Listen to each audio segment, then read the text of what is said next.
Tim Biggam, joining us from from Buy Alerts, option strategist. Tim, I know you. You're looking at this Palantir train at 80. There's no way you're not fading this move. Yeah, absolutely right. You nailed this one on the head, OJ. And certainly the fact of what you're just talking about, valuations getting even more stretched as the stock rallies here. They were stretched to begin with, in my opinion. Technically, the stock well over its skis, too. Got overbought on almost every technical metric, as well as it, really did move about 30% over the past, month and a half or so after a nice move up until then. So I'm just taking advantage of that high implied volatility. Earnings coming in early August. I'm going a little bit further out this time to the traditional August options, selling out of the money call spread, selling the 32 calls, hedging with the 34 calls, collecting about 40 cents. So like that risk return kind of profile, making about 25% return on risk, have about a 15% upside cushion to the current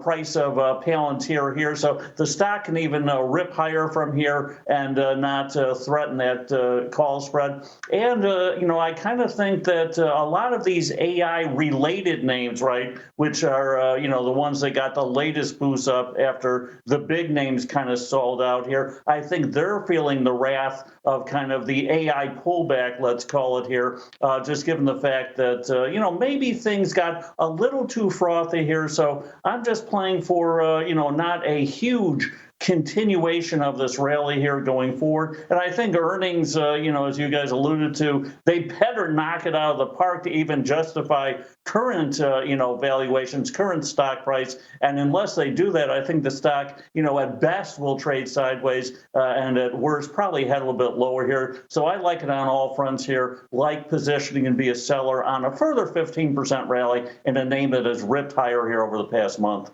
Hard to argue with that logic. If you kind of agree with the analyst's point from the note we were discussing, which seems like you do, and I kind of sympathize as well with the run up and the fact it's trading, twice as expensive as like some of the best semiconductor stocks with more growth. It's hard to figure out like what the appeal of it is, to be honest. Other than just, obviously it's a good company and they've got good connections and contracts and everything else, but like stock-wise, it's so crazy how lofty it is. And you're not even betting on them turning around and crashing. You're just betting on the rally slowing down.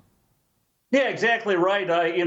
I'm, I guess not, brave enough to take a short position at current levels, but I certainly have no problem taking a guarded short position at higher levels. I kind of like, selling out of the money call spreads, not only on Palantir here, but on the, names across the border, even the major names, the NVIDIAs, Microsofts, even Apples of the world. The fact that you're looking at valuations there, that are stretched beyond belief. Apple, now trading at the highest price to sales it ever has, almost 10 times price to sales for a $3.5 trillion market cap company, is hard for me to stomach as well. So I think this market is probably due for consolidation or a pullback here. I think it'll be healthy. And we're getting into seasonally a bearish period with August and September as well. Okay.